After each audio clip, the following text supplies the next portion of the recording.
Hi guys, may nakita pala ako sa isang online site na hyaluronic acid. So, ang lola mo, nagmadaling mag-check out at dumating naman agad si hyaluronic.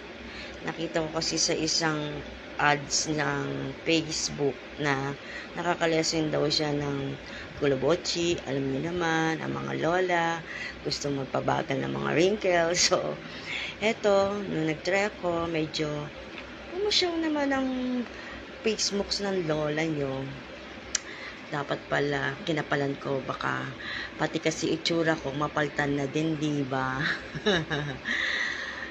Na-try ko na to nung di pa sikat ang mga online beauty product.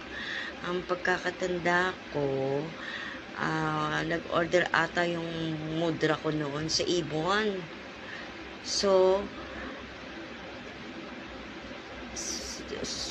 hindi siya hyaluronic. Parang feeling mask lang. Hindi ko na matandaan kung ano yung effect nun sa face ko. Sobrang tagal na kasi nun.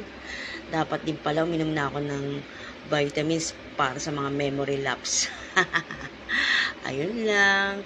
Babush. Na pwedeng magtanong kung anong product to. Comment lang. Bye.